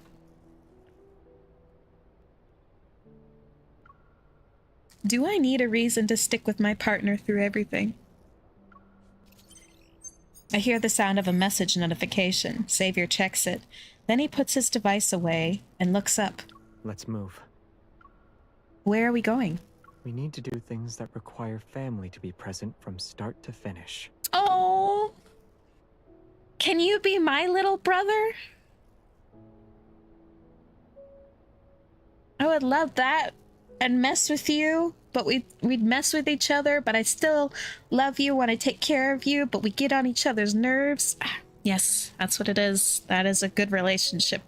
What I want to have with you is little brother.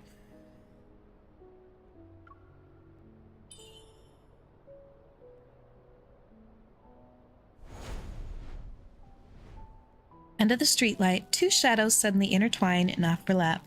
After a burst of brilliant light, the street is deserted. Oh, we did teleport. Interesting. I'm sorry, I was just yapping. Okay, one-sided heist. Let's see what this one is. Ooh. This looks like a hotel. At midnight, a building located in a commercial area still has its upper floor lights on. You love the flirting in the main story? I haven't finished it, but it's good for you. Ooh, I'm excited for Raphael. I've seen a few little clips and I'm like, oh my goodness, pitting me against the wall? Ooh, oh my goodness. I'm not going to be able to get to that tonight. I'll probably only be able to do 1, maybe 2 chapters, but probably only 1 tonight. But I'll be able to do more tomorrow. These are long, man. The well-dressed man finishes reading the documents in his hand. After confirming their accuracy, he feeds them into the paper shredder. The trailer alone. I actually avoid watching trailers until it comes out and I can experience it myself, especially for Caleb content. I don't watch any trailers that have Caleb in them. And I don't look at any of the promotional stuff. I only find a picture for a thumbnail, and that's all I know. And I usually have friends to help me get that.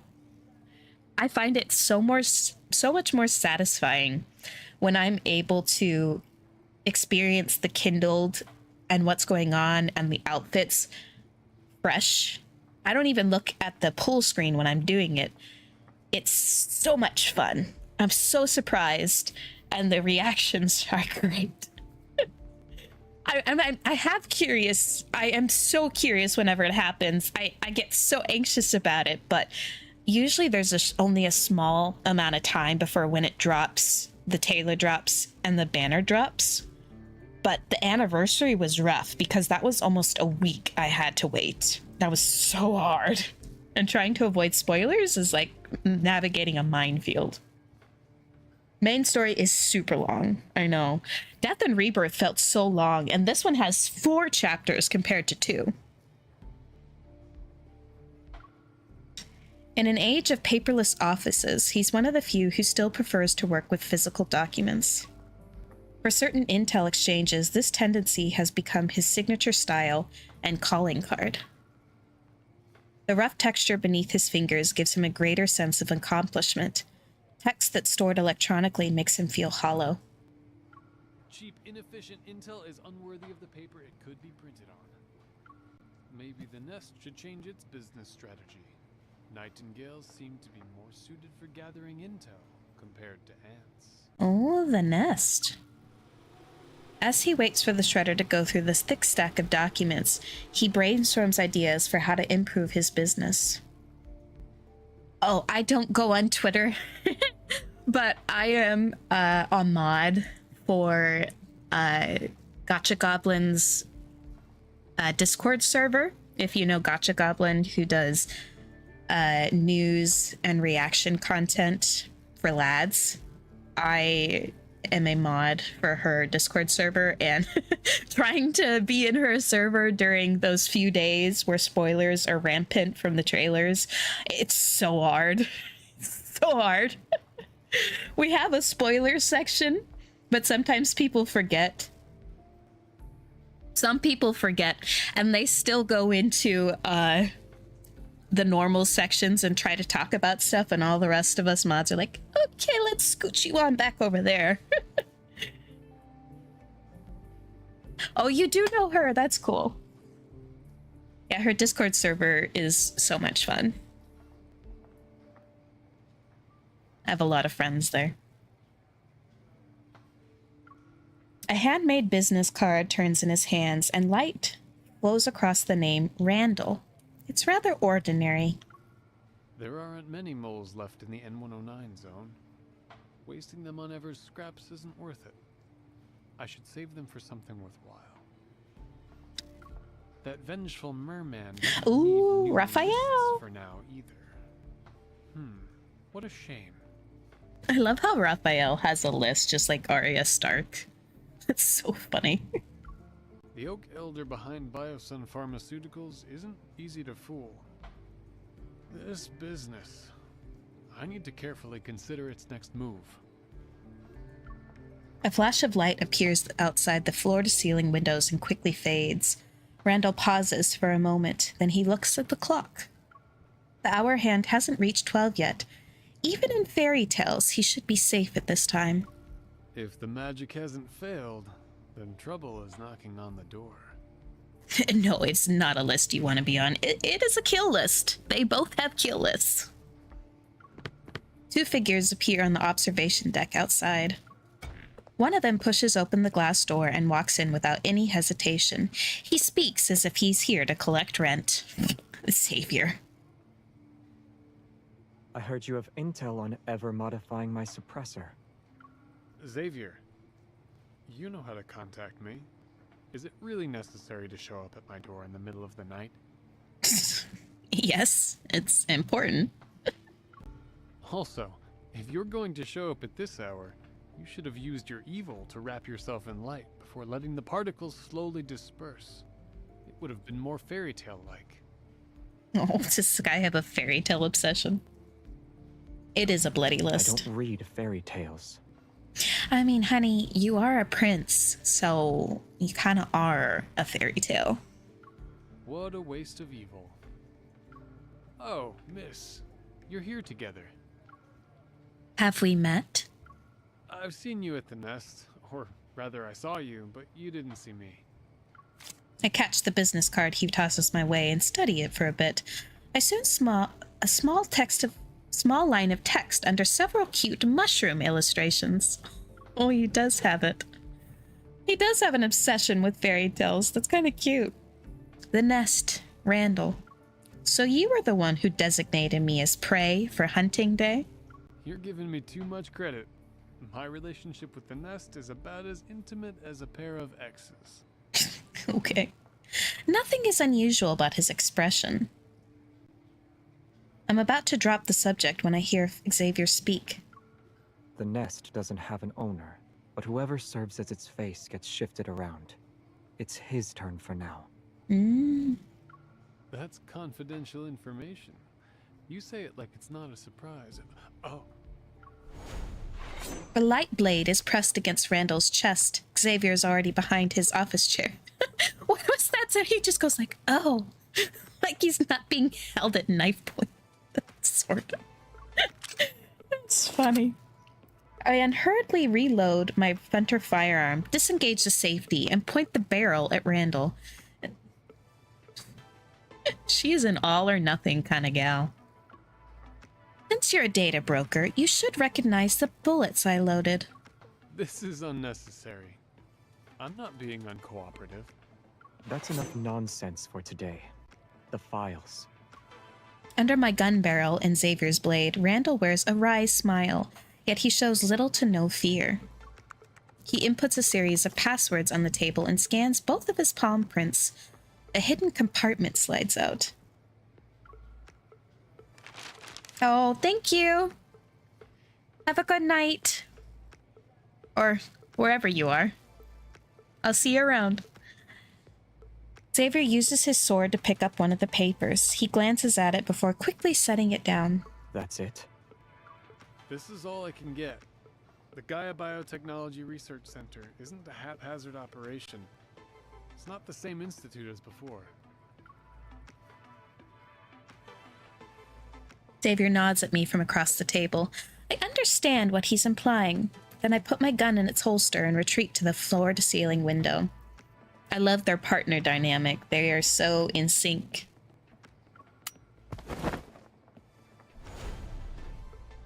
The bright office lights grow dim at the same time.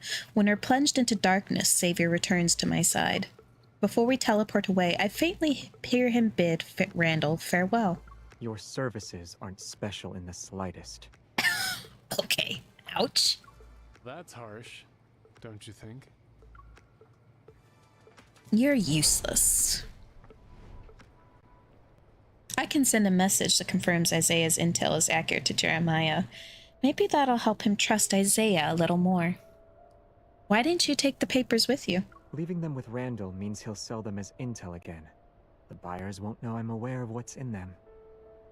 If they want to utilize that intel against me, then we can use it against them. You're quite the strategist. Ha! I'm impressed. What was on it? Is there a way to remove the suppressor?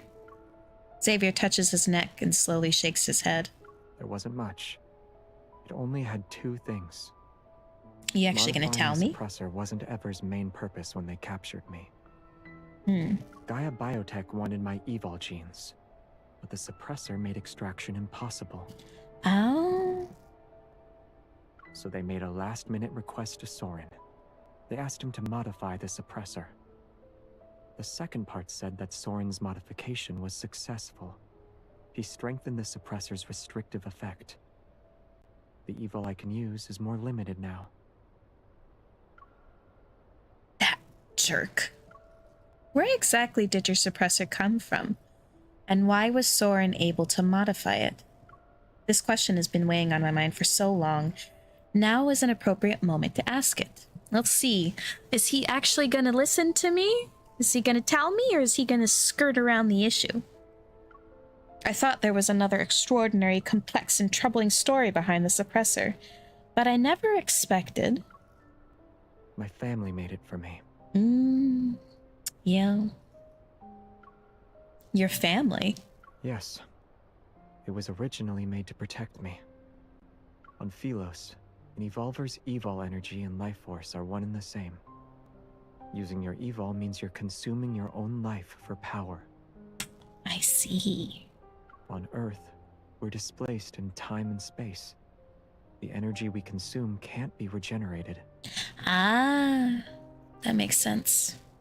The suppressor protects me through restraint. The sound of my heartbeat is amplified in my ears. I almost doubt that what I'm hearing is real. I had a feeling that the more he used his evol, the more it ate away at him. That's scary. Despite all of this, Xavier can still sound so calm. Of course he could. He knew this was his fate for a long time. What else can he do aside from getting used to it and remaining detached? Are you that surprised? Well, I mean, you didn't want to tell me because you didn't want me to worry about you, and you just assumed that you were going to die soon, and that's why you call it your last spring. I mean, you're old. You're a few hundred years old, so it's not like you haven't lived a long time, but it's still sad. I don't want you to die. What you're basically saying is we shouldn't remove the suppressor. No wonder Isaiah said it'd be suicide if we do that. I tightened my grip on Xavier's hand and deliberately repeat those words. We can't remove it. Did you forget what I just said? Xavier casually squeezes my hand, his tone becoming more relaxed. The documents didn't reveal a method to remove the suppressor, so launching a surprise attack against Soren now would be difficult. When we wake up tomorrow, we'll need to think of new approaches.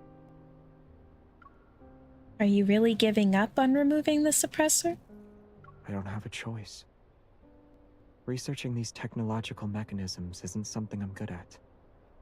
I can't do it. Seeing him shake his head with genuine sincerity, I actually feel relieved. An emergency call from Jeremiah. A bunch of white-gloved men with new type protocore weapons just burst into the flower shop. We used the car to escape. Isaiah said... They're Ever's cleaners, and we're not their only targets. Where are you? I'll share my retime location with Jeremiah. New type protocore weapons? White gloves. I think I've seen intel about this on the dark web. They're the ones who handle the dirty work forever. Break through fast and watch out for suicide attacks. Isaiah can't fight 20 people on his own. He won't last long. Some backtrackers are here too. Jeremiah's swordsmanship has always been one of the worst in our team. He couldn't beat them before, so it'll be impossible now. Wow, you're so rude. Focus on getting out of there. The call ends and the chaos on the other end temporarily fades. I know all too well that we don't have time to sit around and come up with anything new.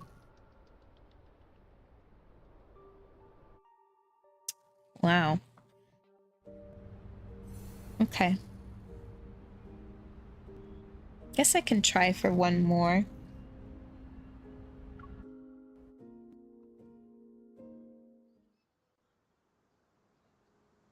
On an ordinary workday morning, people pass by the street corner, but they don't smell the familiar scent of flowers.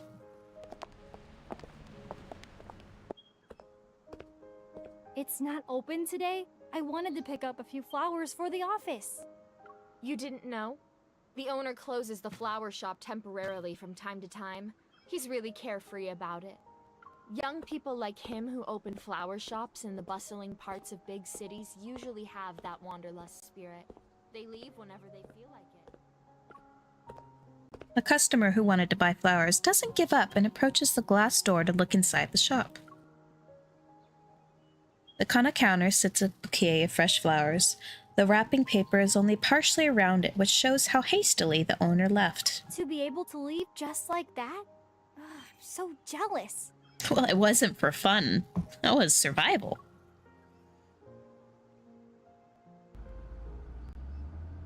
We've been driving for so long that anyone who's been trying to keep up should have lost us by now. We shook them off 15 minutes ago.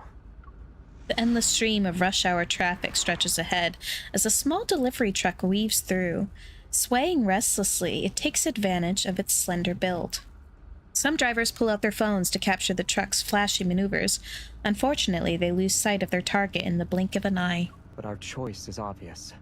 They'll catch up sooner or later. A cold snort comes from the passenger seat. Why don't you just ram into everyone and send them flying? Even if it doesn't kill them, it'd make them suffer at least. Why do we want to do that? Those masked people's weapons looked dangerous. Who knows what new thing ever came up with this time? Losing heart before the battle even begins.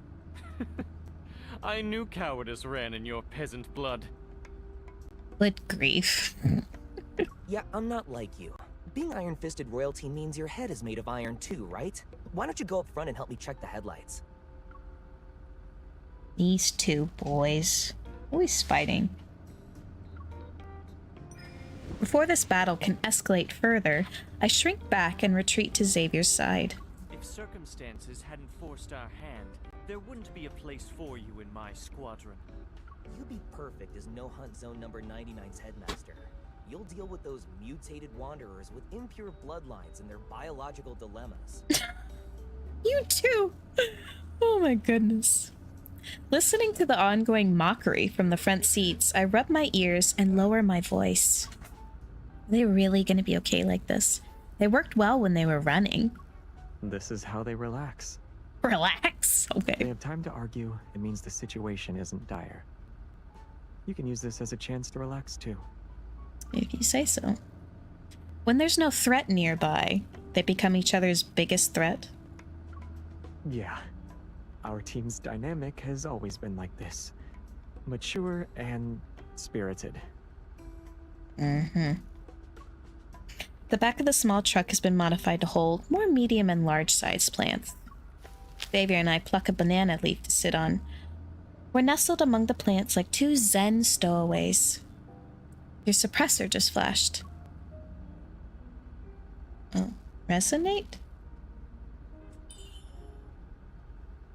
Xavier takes my hand. He signals me to perform a resonance and feel it. See? There's no problem, right? But it eats away at you. I'm very tempted to tell you to just not use your evol at all. I don't know if this is some kind of placebo effect from learning about the suppressor's function, but I feel like your evol has gotten a little weaker. It's a placebo effect. You seem to use your evol a lot whenever you fight. Maybe it is actually getting weaker? I don't use my evol that much when I fight. Even then, I keep it under control. I just happen to be very strong. It's still effective, even if I don't use it properly. I don't like this. Makes sense, I guess. A few specks of light float up from his palm. Their glow is the same as it usually is when I push them with my finger. They spin in circles. I have to put my phone. Ah, here it is. From its birth to its death, a star witnesses the passing of billions of years. Its energy is enough to outlast several generations on Earth.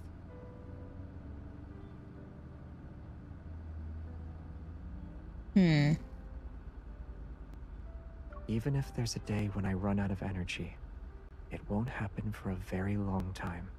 But I still don't like it. You're really optimistic.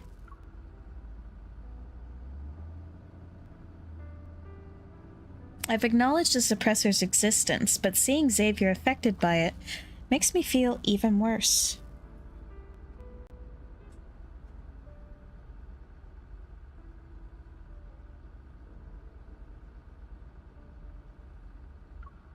That red light is like a countdown before an ending arrives.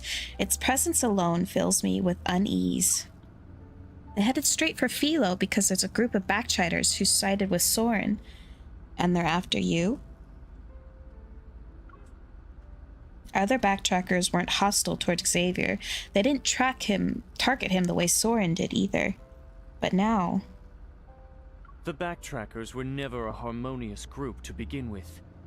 Who knows how many people are putting their pent-up resentment on his shoulders?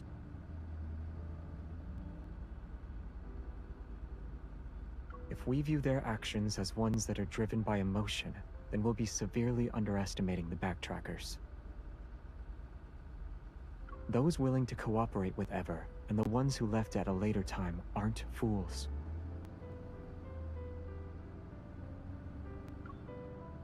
In this cramped space, Xavier adjusts his posture.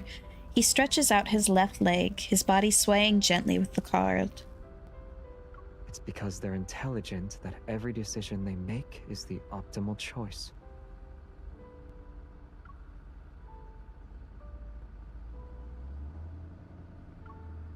Oh, I missed one. Even if those decisions would tear the team apart and turn former comrades into bitter enemies. Tear the team apart? Turn former comrades into bitter enemies?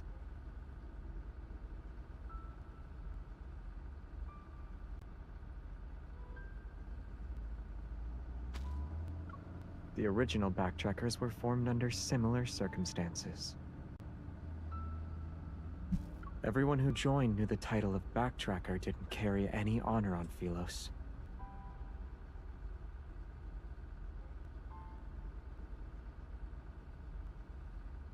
It meant rebellion, resistance, and desperate madness. Our journey didn't set off with any blessings.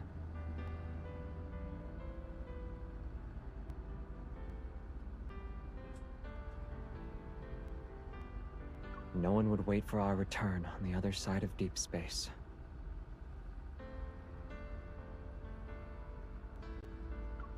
Savior. Between choosing to be abandoned by everyone and being forced down a path of betrayal, the former takes a lot more courage.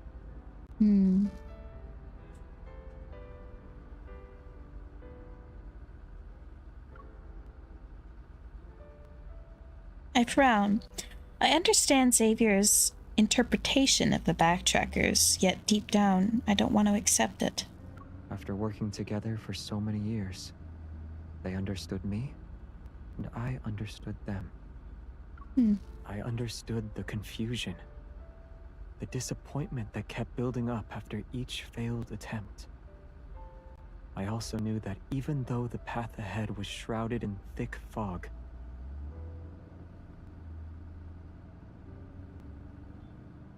not one person actually gave up.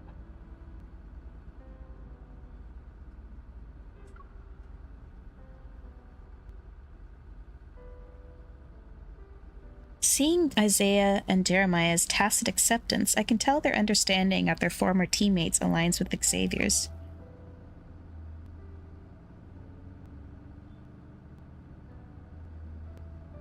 But this analysis only makes my expectations about the situation feel heavier.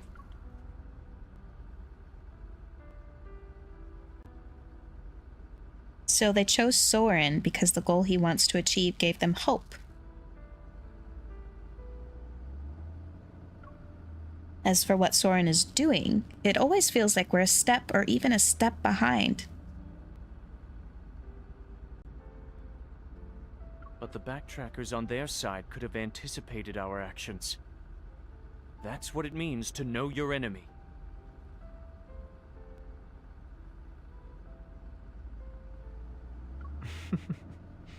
You don't have to think of them as being that frightening. Even though they're enemies now, I don't think they'd use underhanded tactics against us. If conflict is unavoidable, it'll be a few straightforward battles. That's all. At the beginning, I said those people are insane one way or another. I pity how their lives turned out sometimes.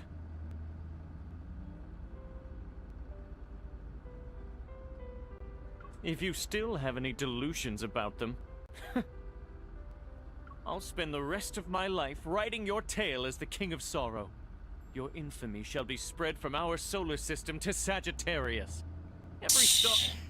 You write books? All promising members of the royal family do. Oh, Xavier wrote a book? That explains why you're writing poetry on the backtracker sip. Xavier slips a cookie into my mouth as if by magic and interrupts what I'm about to say before turning and speaking with authority. Since you love writing so much, don't speak anymore. In fact, you can start right now. Write down whatever you want to say. You don't even look at the things I write. Like my big brother doesn't care what I write. I'll look when I have time.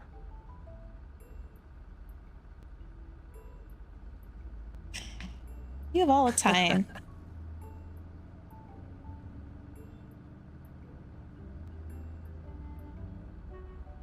Why are you laughing? 'Cause you're silly. I can laugh whenever I want. What, are you gonna give me a story about the King of Laughter? I don't want to talk to someone as shameless as you. Isaiah had his fill of being made fun of. He crosses his arms and ignores everyone.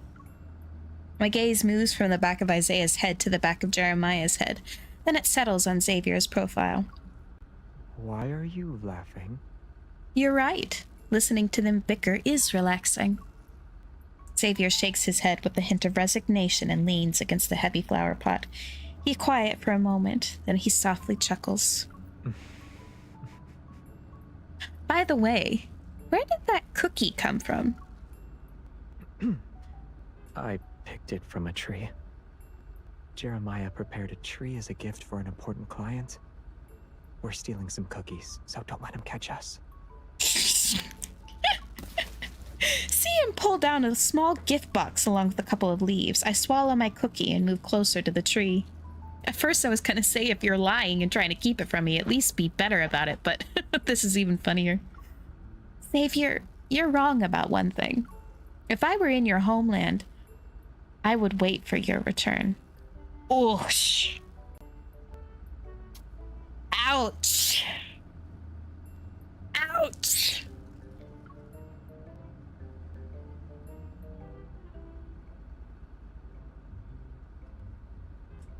That hurt.